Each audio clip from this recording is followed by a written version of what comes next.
Welcome to Tej education.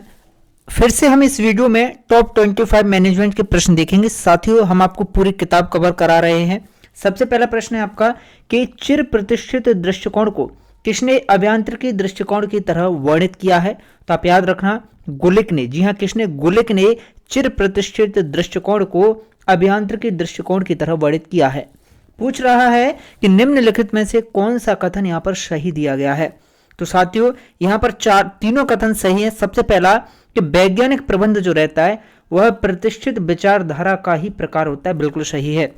प्रतिष्ठित विचारधारा 3 प्रकार की होती है, बिल्कुल सही है। पिछला वीडियो अगर आप लोगों ने देखा होगा, इससे पहले वाला, तो उसमें प्रतिष्ठित विचारधारा के बारे में हमने पूरे विस्तृत रूप से पूरे प्रश्न देखे थे। प्रश्न है, नौकरशाही प्रबंध जो है प्रतिष्ठित विचारधारा का ही प्रकार होता है। यह भी कथन बिल्कुल सही है साथियों।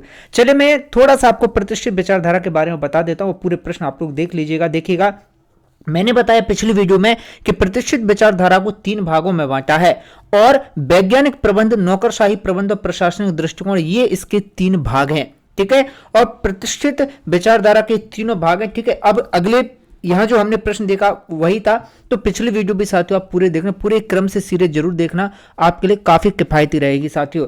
प्रश्न है कि आधुनिक वैज्ञानिक विचारधारा के जन्मदाता कौन थे? तो आप हमेशा याद रखना, हेनरी फेयोल आधुनिक वैज्ञानिक विचारधारा के जन्मदाता थे। प्रश्न बनता है कि फेयोल के अनुसार सहयोग की भावना के शत्रु कौन है? तो साथियों, फूट डालो और राज करो और लिखित संप्रेषण का दुरुपयोग, दोनों ही क्या है, फेयोल के अनुसार जो है क्या है साथियों, भावना के शत्रु हैं। ठीक है, आगे बढ़ते हैं। समाज शास्त्रीय विचारधारा के अनुसार प्रबंध क्या होता है? तो समाज शास्त्रीय विचारधारा के अनुसार प्रबंध वर्ग परिस्थिति प्रणाली है। ठीक, विकल्प डी सही है।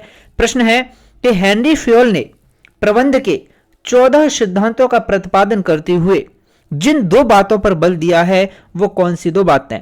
सबसे पहली बात हमारी ये तैयार हो जाती है प्रश्न की हेनरी फेयोल ने साथियों प्रबंध के 14 सिद्धांतों का प्रतिपादन किया और इन्होंने 2 बातों पर बल दिया कि प्रबंध के क्षेत्र में कोई भी बात बेलोच नहीं होती है।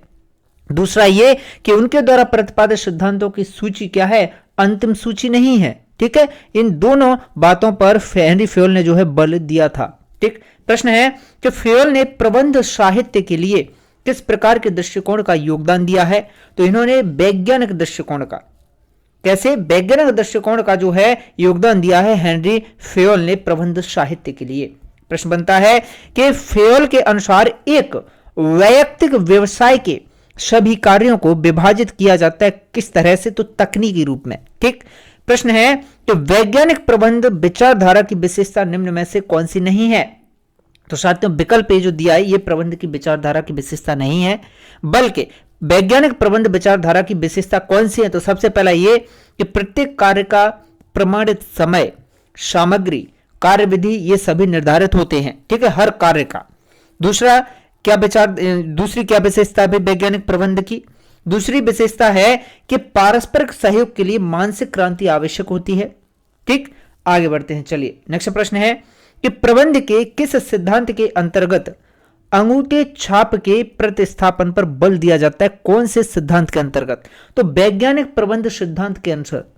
किसके अनुसार? वैज्ञानिक प्रबंध सिद्धांत के अनुसार क्या भाई, अंगूठे छाप के प्रतिस्थापन पर जो है क्या है, बल दिया जाता है भाई। प्रश्न है कि वैज्ञानिक प्रबंध के जनक कौन माने जाते हैं? तो FW टेलर भाई साहब है जो वैज्ञानिक प्रबंध के जनक माने जाते हैं।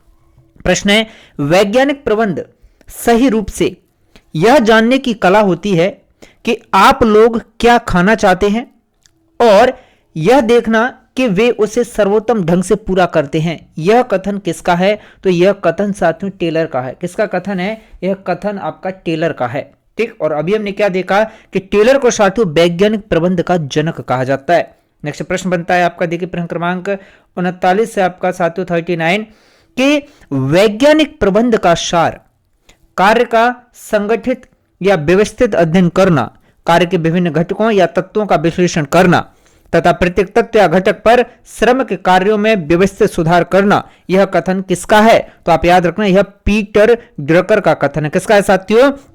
पीटर ड्रकर का यह कथन है।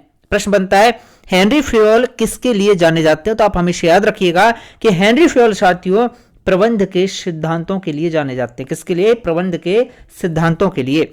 प्रश्न है कि प्रबंध सिद्धांत विधि निर्णयन की किस प्रकार की विधियों के अंतर्गत आती है? तो प्रबंध सिद्धांत विधि निर्णयन की किस प्रकार की विधि? साथियों, परंपरागत विधि के अंतर्गत आती है। प्रश्न है कि किसके अनुसार प्रत्येक व्यक्ति को उसकी क्षमता और योग्यता के अनुसार कार्य सौंपे जाने चाहिए? तो साथियों, हेनरी फ्योल ने कहा है कि हर व्यक्ति को उसकी क्षमता के अनुसार और योग्यता के अनुसार कार्य दिए जाने चाहिए।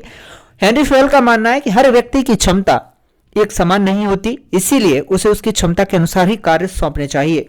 प्रश्न है कि निम्नलिखित में से कौन सा युग्म साथियों सही सुमेलित नहीं है? तो यह बिल्कुल सही सुमेलित नहीं है। देखिए, इसके अलावा फ्रेडरिक हर्जबर्ग साथियों वैज्ञानिक प्रबंध से जुड़े हैं। हेनरी फ्योल आधुनिक प्रबंध के लिए जाने जाते हैं। मैक्स वेबर साथियों नौकरशाही के लिए जाने जाते हैं। तो इन तीनों प्रश्नों को बहुत अच्छे से आप याद रखिएगा, ठीक है। भले स्क्रीनशॉट लीजिएगा या पीडीएफ आपको मिलेंगे, ठीक है, तो अच्छे से लेकिन आपको याद रखने हैं। प्रश्न है कि प्रबंध के सिद्धांत के जन्मदाता कौन? तो आप हमेशा याद रखना, प्रबंध के सिद्धांत के जन्मदाता हैं हेनरी फ्योल। कौन है? हेनरी फ्योल हैं। प्रश्न बनता है कि फ्योल ने विकसित करने का प्रयास किया था किसे? तो फ्योल ने साथियों, हेनरी फ्योल ने वैज्ञानिक प्रबंध को विकसित करने का प्रयास किया था, हेनरी फ्योल ने, ठीक है।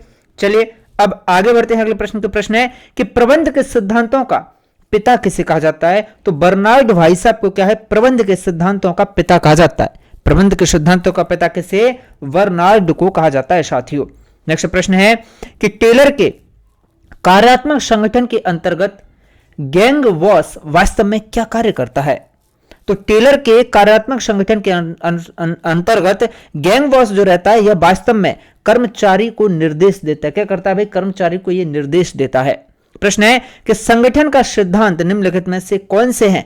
तो साथियों, संगठन के सिद्धांत हैं आपका सबसे पहला तो प्रतिष्ठित सिद्धांत, मानवीय संबंध सिद्धांत और नौकरशाही सिद्धांत। ये सभी के सभी तीनों क्या हैं?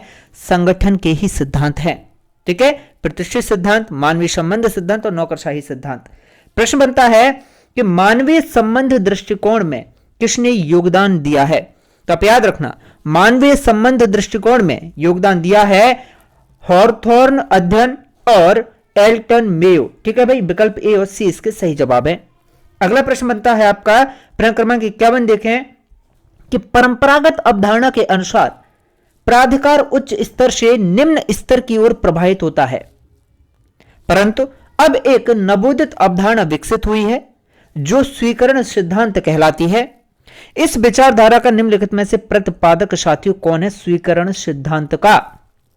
तो स्वीकरण सिद्धांत के प्रतिपादक हैं डगलस मैकग्रेगर। कौन है भाई? डगलस मैकग्रेगर हैं प्यारे साथियों। प्रश्न है प्रशासनिक दृष्टिकोण को किस नाम से और जाना जाता है? तो साथियों, प्रशासनिक दृष्टिकोण को क्रियात्मक दृष्टिकोण के नाम से भी जाना जाता है। किस नाम से? क्रियात्मक दृष्टिकोण के नाम से भी साथियों जाना जाता है। तो साथियों, इस वीडियो में केवल इतने ही प्रश्न। मिलते हैं आपसे अगले वीडियो में। इस पूरी सीरीज को हम कंप्लीट करने वाले हैं और रोजाना आपके बहुत सारे वीडियो साथियों हम डाल रहे हैं। तो मिलते हैं नेक्स्ट सेशन में। प्लेलिस्ट में जाकर पूरे वीडियो जरूर देखिएगा। एक प्रश्न हमारे वीडियो से बाहर नहीं जाएगा क्योंकि मध्य प्रदेश की सभी किताबें हम आपको कवर करवा रहे हैं।